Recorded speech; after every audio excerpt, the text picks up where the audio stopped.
Halo sahabat sehat, welcome to podcast Rumah Sakit Paru Jember.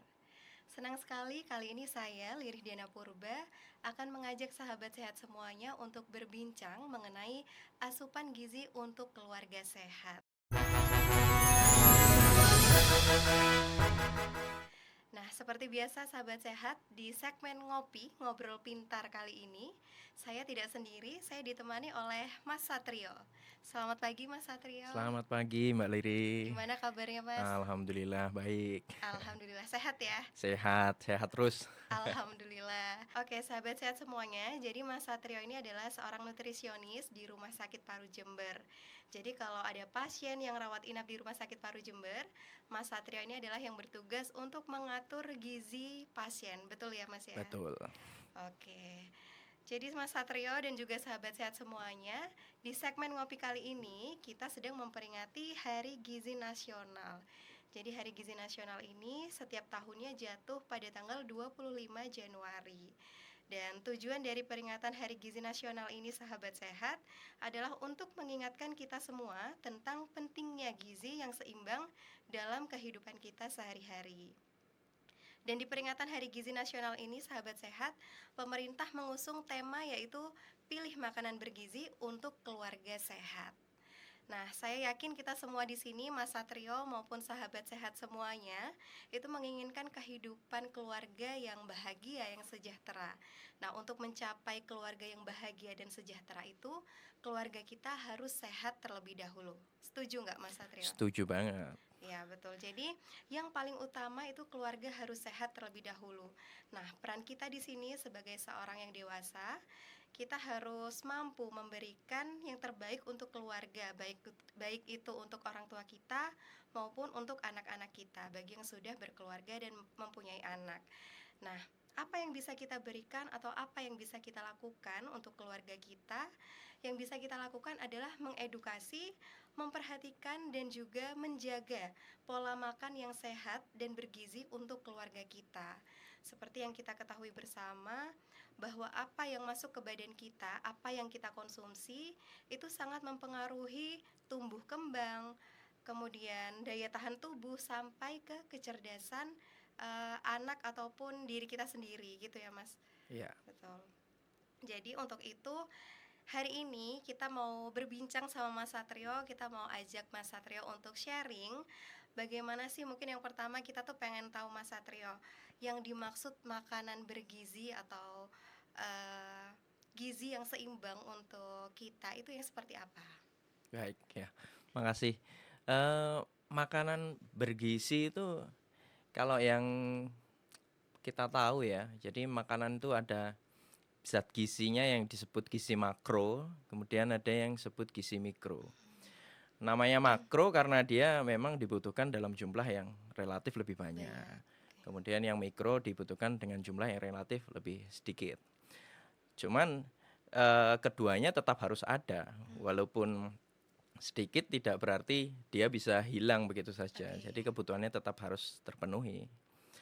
Yang masuk gizi makro yang kita ketahui ada karbohidrat, kemudian ada protein, ada lemak juga. Yang terkadang orang menilainya lemak, mungkin dinilainya Nggak sehat jahat, nggak ya, sehat ya gitu. betul. Padahal kita tetap butuh lemak gitu loh. Oke. Lemak tuh ada yang baik gitu buat kita. Kemudian ada zat gizi mikro ya seperti vitamin, mineral kayak gitu. Karbohidrat kalau di Indonesia kita umum ya konsumsi nasi ya, Nasi betul. paling umum. Kalau di daerah timur mungkin sagu seperti Oke. itu. Jadi ragam karbohidrat di negeri kita nih kaya sekali itu, banyak sekali. Ada jagung, ada umbi-umbian seperti itu. Karbohidrat ini dibutuhkan dalam jumlah yang cukup banyak dibandingkan dengan sumber gizi yang lain, protein dan lemak. Karena memang karbohidrat ini sumber energi utama kita. Oke. Jadi baiknya makan yang dari real food, dari yang benar-benar seperti nasi ya dari beras. Jadi bukan bukan yang tepung atau yang olahannya gitu. Betul. Jadi kalau yang real food itu dia lebih kaya serat, jadi lebih sehat juga. Kemudian ada juga protein. Protein itu kalau di tubuh kita Dia itu berfungsi untuk memperbaiki jaringan, kemudian untuk membentuk massa otot juga kayak gitu. Makanya banyak yang orang nge-gym biasanya Hmm. konsumsi protein butuhnya banyak gitu. Protein ada dari sumber hewani, kayak ayam, daging, telur gitu, susu gitu, sumber protein dari hewani. Ada juga sumber protein yang dari nabati. Nabati. Nabati itu banyak kan dari tumbuhan ya. Jadi kacang-kacangan, kacang tanah, kacang kedelai, kacang hijau ya. Pokoknya semua jenis kacang-kacangan lah itu sumber protein nabati. Di Indonesia cakupan konsumsi protein hewani kita masih cenderung agak rendah Rendah, gitu loh. betul. Makanya masih sampai sekarang masih dicanangkan untuk peningkatan konsumsi protein hewani di Hewani. Indonesia. Karena memang protein hewani ini diserap tubuh juga lebih baik gitu. Betul. Jadi prosentase untuk diserap tubuh itu dia lebih besar dibandingkan dengan nabati. Selain itu ada lemak. Lemak paling yang balik lagi kita tadi kenal Ya, kayaknya kok ada lemak nggak bagus nggak bagus gitu. buat tubuh. Banyak yang orang pengen ngilangin lemak gitu. Betul. Padahal lemak itu ada positifnya juga gitu. Jadi kalau di tubuh ya lemak itu bisa untuk melindungi organ gitu kan. Kemudian lemak itu sebagai cadangan energi kita gitu. Karena memang dibanding karbohidrat dan protein, lemak ini kalorinya yang paling tinggi. Jadi per 1 gramnya dia itu 9 kalori. Dibandingkan dengan karbohidrat dan protein yang 1 gramnya cuman 4 kalori gitu. Oke. Mungkin yang dimaksud lemak yang kurang baik itu lemak trans sebenarnya. Jadi lemak yang memang baiknya kita hindari konsumsinya gitu. Lemak trans itu ya banyak Contohnya. di ini apa makanan-makanan sebenarnya makan secara alami ada lemak trans ini di real food kayak di unggas, di daging gitu Oke. secara alami ada. Artinya kita tidak bisa menghindari itu secara langsung. Ya, Nah, betul. cuman kita bisa membatasi. Membatasinya seperti apa? Ya membatasinya kita kayak makanan itu semisal cara olahnya gitu. Oke. Caranya. Kadang yang digoreng gitu.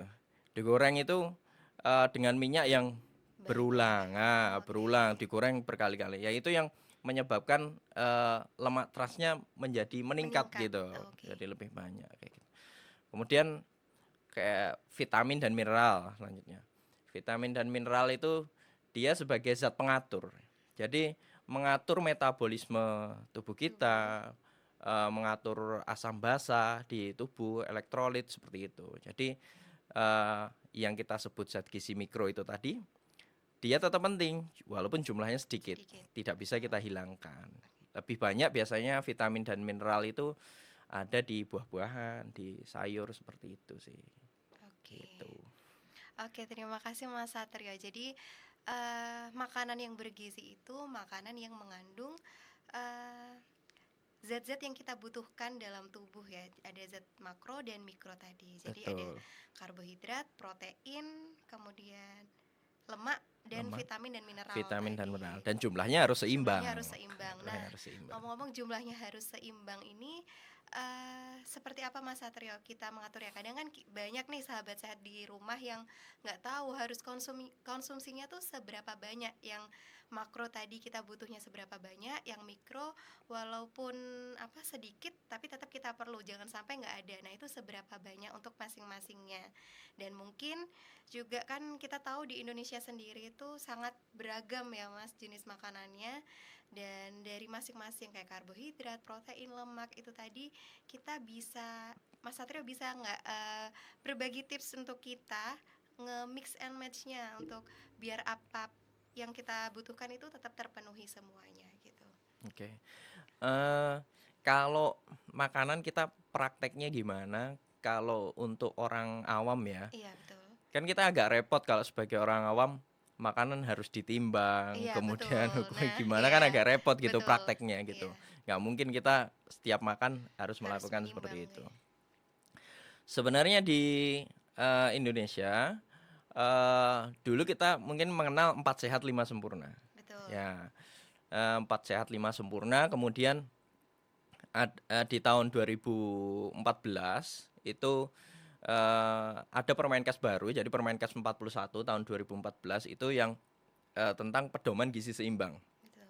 Jadi pedoman gizi seimbang ini penyempurnaan dari 4 sehat 5 sempurna. Di dalam pedoman gizi seimbang sebenarnya sudah ada pembagian kita porsi-porsi makan itu seperti apa sih, berapa banyak gitu. Dan itu memang diperuntukkan untuk orang-orang awam, jadi agar mudah untuk dipahami gitu. Iya. Kalau di pedoman gizi seimbang itu ada yang namanya isi piringku. Jadi isi piringku itu untuk sekali makan. Oke. Jadi di isi piringku itu kalau kita makan, jadi satu piring itu kita porsinya bagi 2 sisi piring. Iya. Kemudian satu sisi sepertiganya adalah lauk, Mm-mm. 2/3-nya adalah nasi atau Oke. karbohidrat gitu. Oke. Lauk tadi bisa kombinasi lauk hewani dan lauk nabati tentunya ya. Oke. Kemudian setengah piring lagi itu sepertiganya kita isi dengan buah, kemudian 2/3-nya bisa dengan sayur. Oh, Begitu. oke.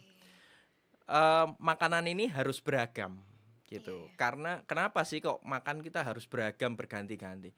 Karena memang tidak ada satu jenis makanan pun yang memiliki zat gizi lengkap untuk memenuhi kebutuhan Kebutuhan. hidup kita. Kecuali ASI. Itu pun hanya untuk bayi Bayi. usia 0 sampai 6 bulan. Oke. Setelah di atas 6 bulan dia memerlukan asupan dari Oke. selain Makanan. ASI. Iya. Ya, itu yang namanya MPASI itu. MPASI. Gitu sih. Oke. Oke Mas Satrio, kalau misalkan kan kebanyakan nih banyak ya orang tua tuh yang istilahnya kalau belum makan nasi katanya belum makan gitu istilahnya. Itu benar nggak Mas Satrio? Jadi apa memang tubuh kita tuh harus makan nasi dalam setiap harinya atau itu sebetulnya boleh diganti dengan makanan yang lain yang sebetulnya jenis gizinya itu sama kayak misal sama-sama karbohidrat, boleh nggak sih diganti? Karena kebanyakan banyak orang tua tuh yang nggak harus makan nasi anaknya, kalau belum makan nasi berarti belum makan gitu. Itu gimana? Ya, kalau ya itu makanya memang umum di Indonesia itu kan makan tuh harus pakai nasi Betul. gitu. Apakah harus nasi? Jawabannya tentu tidak gitu. Oke. Tapi memang ya kita tetap harus ada karbohidratnya. Artinya kalaupun tidak nasi bisa kita penuhi sumber karbohidrat itu dari jenis yang lain gitu. Oke. Seperti yang tadi saya sebutkan mungkin ada umbi-umbian, kemudian bisa jagung, bisa sagu seperti itu. Jadi banyak sekali sebenarnya macamnya karbohidrat gitu. Tapi ya yang perlu digarisbawahi kita tetap harus konsumsi karbohidrat. Walaupun mungkin diet ya. Betul. Banyak yang sekarang lagi tren Iya, ada iya. diet gitu. Sampai ada yang nggak makan nasi sama Betul, sekali betul. gitu. Nggak makan nasinya nggak masalah, tapi pemenuhan karbohidratnya itu tetap harus Harus. dipenuhi. Oh, oke. Entah itu tadi dari nasi atau dari sumber karbohidrat yang lain. Mungkin kalau diet ya cuman porsinya aja yang Betul. disesuaikan dengan kebutuhan gitu aja. Oke. Oke, jadi nggak harus nasi, yang penting kebutuhan karbohidrat itu tetap terpenuhi di dalam tubuh kita gitu Betul. ya Mas Satrio. Ya. Oke, selain terkait dengan mitos yang tadi nih Mas Satrio, juga di masyarakat ini banyak juga tantangan yang dihadapi oleh orang tua kebanyakan karena di era modern saat ini tuh banyak sekali di luar sana jajanan junk food atau makanan cepat saji. Nah, ada nggak tips dari Mas Satrio? Kita tahu bersama nih ya bahwa junk food atau cepat saji itu kan tidak sehat untuk tubuh kita. Ada nggak tips-tips untuk kita biar menghadapi keluarga kita yang lebih memilih untuk makan, lebih menyukai makanan cepat saji dibanding real food? Nah, ada nggak tips-tips tersendiri dari Mas Satrio untuk mengatasi ini? Ya, jadi memang sekarang banyak sekali ya, apalagi Iya, iklannya bagus-bagus kalau betul. memang ini ya junk food ya. Junk food itu menjadi kurang baik karena memang eh, kadar lemak transnya lebih tinggi, Oke. kemudian dia kadar natriumnya juga tinggi. Eh, Biasanya lebih menarik gitu. Iya, betul. Rasanya pun lebih Rasanya menarik lebih gitu. enak gitu ya. Tapi memang kebiasaan itu perlu dirubah dari keluarga gitu. Jadi semisal jadi kalau gizi ini kan kita investasi masa depan ya, jadi panjang gitu. Jadi harus mulai dari keluarga gitu. Keluarga itu mencontohkan ke anak-anaknya itu perlu gitu. Kalau orang tuanya yang terbiasa keluar makannya junk food juga, Mhm. ya kita nggak bisa melarang anak-anak kita Iya, gitu loh. betul. Itu agak repot seperti itu. Jadi memang harus mulai dicontohkan dari di rumah, kemudian di luar pun dicontohkan seperti itu gitu. Paling mudah ya kita mestinya ini apa keluarga itu mungkin bisa bikin daftar gitu, daftar Oke. makanan gitu. Mungkin di keluarga itu sukanya makan apa sih gitu. Oh, Oke. anak ini sukanya makan ayam, Mhm. makan ikan gitu. Jadi orang tuanya bisa menyiapkan bikin daftar gitu. Menu hari ini makannya ayam dimasak apa, besok ikan dimasak apa seperti itu. Jadi kemudian kalaupun sekolah gitu atau mungkin suami yang bekerja, bisa dibawakan bekal gitu. Jadi, mengurangi resiko untuk, jajan di luar gitu, beli makanan dari luar yang kesehatannya yang kita kurang tahu ya higienitasnya gitu. Eee, Kebiasaan-kebiasaan itu yang kecil-kecil yang dari Mhm. rumah itu, yang itu bisa menjadi ini apa, merubah sikap gitu, merubah Oke. sikap, kebiasaan untuk, konsumsi makanan-makanan seperti itu. Karena memang junk food ini diakses mudah sekali Iya, gitu, betul. banyak sekali kita Betul. pergi gitu, pasti yang paling mudah dan paling cepat itu junk food. Junk food. Ya, untuk kondisi tertentu sih saya tidak terlalu kaku untuk melarang, "Oh nggak boleh sama sekali," kayak gitu. Oke, sesekali Karena ya. kita kan nggak mungkin juga selama Iya, hidup terus betul. apakah nggak boleh sama sekali ya, Iya, sebenarnya nggak masalah gitu loh. Cuman kita tahu porsi dan tahu batasannya. batasan-batasannya gitu loh. Kapan itu, akhirnya diperbolehkan dikonsumsi, kapan itu, tidak, gitu aja sih. Betul. Oke. Terus kalau misalkan gini Mas Satrio, ada juga kan utamanya anak-anak nih ya biasanya tuh suka pilih-pilih makanan. Jadi saya nggak suka sayur atau saya nggak suka ikan ini gitu. Nah biasanya banyak orang tua yang akhirnya mencoba mencari cara, mencari ide gimana biar anak-anaknya nggak suka sayur bisa makan sayur. Akhirnya kita coba sayur tuh misal diolah nih, kita masukkan kita bikin nugget sendiri, kita berupaya semaksimal mungkin ya biar anak-anak itu nggak akhirnya jajan di luar gitu. Kita buat apa, olahan nugget yang dikasih sayur gitu. Tapi kan sebenarnya ujung-ujungnya nugget ini tuh kita goreng gitu. Sebetulnya itu boleh nggak sih Mas Satrio, tetap amankah untuk anak-anak dan itu tetap bisa menggantikan keperluan sayur di dalam tubuhnya atau seperti apa menurut Mas Satrio sebagai nutrisionis? Prinsipnya kalau anak-anak ya Iya, sebenarnya mereka itu kan lahir tuh masih kosong ya, jadi belum betul. ada inputan gitu. Iya. Kenapa kok bisa jadi ada anak yang ini di luar kasus kalau memang anaknya alergi ya. Oke. Eee, ada anak yang nggak suka ayam, ada yang nggak suka ikan, ada yang nggak suka sayur A, sayur B. Mungkin bisa bisa dilihat terbalik, orang tuanya ada nggak yang seperti itu? Karena Oh, oke. mungkin anak-anak itu juga Penuh mencontoh dari orang tuanya, orang tuanya sendiri nggak iya suka benar. sayur gitu. Jadi otomatis nggak pernah masak sayur itu, otomatis Oh, anaknya juga akhirnya iya. nggak suka juga dengan sayur itu, gitu. Kemudian ya kalaupun memang, untuk menyelesaikan permasalahan itu orang tuanya membuat variasi makanan, Mhm, dimodifikasi, iya. semisal kayak tadi bikin nugget sendiri, kan digoreng gimana nggak apa digoreng nggak masalah gitu. Memang kalau ditanya makanan yang bagus tuh, cenderung sehat tuh ya yang gimana? Ya yang dikukus, yang direbus gitu. Iya. Tapi apakah kita akan makan seperti Nah, itu terus? Kan nggak iya mungkin gitu, betul. Bosen membosankan ya. kayak gitu. Karena memang makanan yang digoreng itu dia memperbaiki rasa, Betul. memperbaiki tekstur seperti itu. Ya jadinya ya digoreng nggak apa-apa, tapi dengan catatan-catatan tertentu. Mungkin ya digorengnya pakai minyak yang sekali pakai. Memang Oke. ada literatur yang bilang bisa 2 kali, bisa 3 kali, Mhm. tapi memang ya Yang menurut saya baik ya, paling aman ya satu satu kali kali. saja. Oke. Satu kali pakai, kemudian, minyaknya setelah matang ditiriskan betul gitu, gitu Oke. gitu aja. Jangan, menggoreng dengan minyak yang terlalu panas sekali yang kelihatan sampai berasap-asap kayak gitu. Itu kan, meningkatkan resiko ya tadi itu lemak trans ya, gitu Oke. sih. Oke, berarti sebetulnya suka dan nggak suka itu bermula dari kita membiasakan atau tidak, gitu Ya, ya, betul. betul.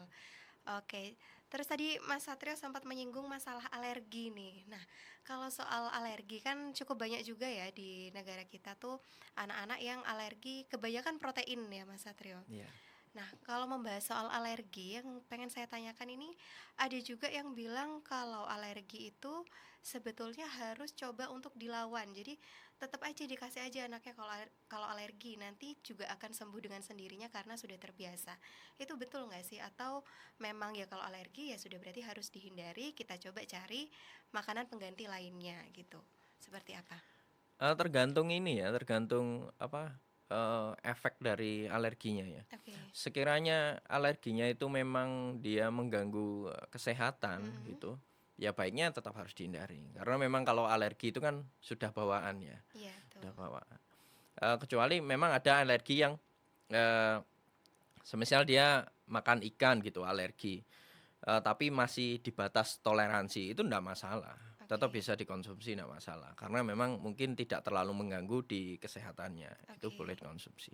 Dan betul memang alergi itu kebanyakan di makanan-makanan yang tinggi protein, Betul. seperti itu. Jadi, ya kalau, eee, alergi protein A, kita kan masih bisa mengganti dengan protein yang Protein lain, lain. protein B, protein C, gitu aja. Banyak banyak pilihan makanan lah di tempat kita, apalagi di Indonesia ini. Sumber makanan banyak Iya, gitu, banyak sekali, gitu. benar. Karena kan kita negara agraris ya, Ya dari betul, sayur-sayuran tuh sangat beragam. Terus cara mendapatkannya pun kita sangat mudah. sangat Kayak mudah. ikan laut kita luas Ya, sekali, mudah dapatnya. Terus juga sayur-sayuran lebih mudah. Oke, kalau Mas Satria sendiri ada alergi nggak? saya kebetulan alhamdulillah nggak ada Wah, alergi makanan. alhamdulillah. Oke.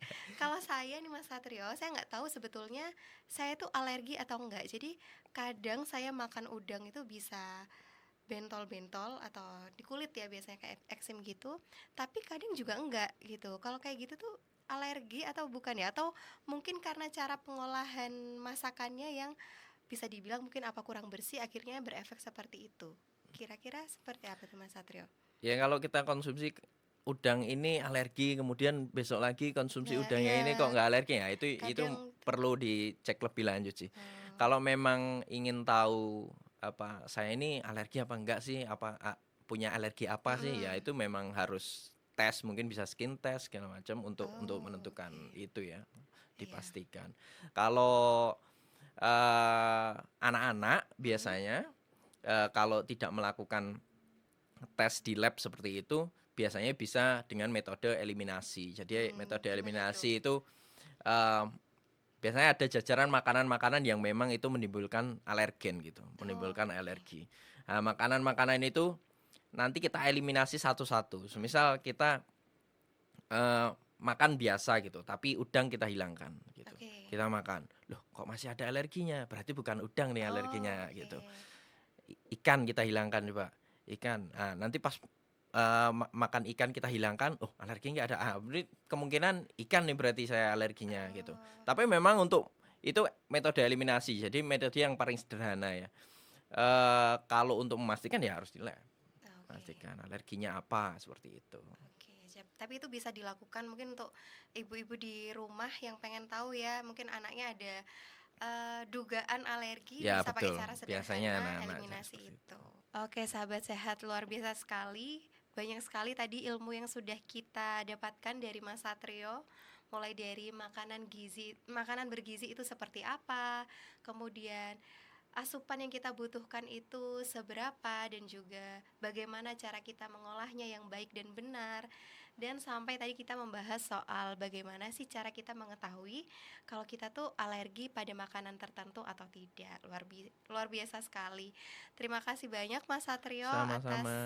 atas waktu dan juga ilmu yang sudah dibagikan.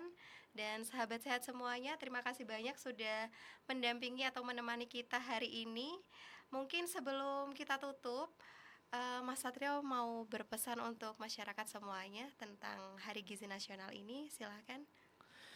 Eee, gizi ini mungkin karena pencegahan ya, preventif, jadi mungkin tidak terlalu menarik gitu. Oke, Bagi sebagian, masyarakat Orang gitu. Karena memang efek sampingnya tidak terlihat terasa, betul. langsung gitu. Hari ini kamu jangan makan asin-asin nanti darah tinggi, tapi kan efeknya tidak Betul. langsung. Jadi yang perlu diingat untuk rekan-rekan sekalian teman-teman, gizi ini investasi kita jangka panjang ya. Betul. Jadi ya harus kita mulai dari sekarang Betul. untuk melek gizi gitu. Jadi pilihlah makanan yang bergizi untuk keluarga sehat. Betul. Jadi mending kita ribet sekarang untuk mengatur gizi keluarga dibanding kita harus repot nantinya di saat keluarga kita sudah ada yang Betul sakit sekali. gitu ya. Jadi mencegah lebih baik dibanding mengobati gitu Ya. ya Mas Satrio. Oke sahabat sehat semuanya, terima kasih. Kita akhiri dulu ngobrol pintar kita hari ini. Kita akan jumpa di segmen ngopi selanjutnya dengan tips kesehatan yang lainnya. Terima kasih, saya Liri Diana mohon undur diri. Wassalamualaikum warahmatullahi wabarakatuh. Sampai jumpa. Waalaikumsalam. Rumah sakit Paru Jaya.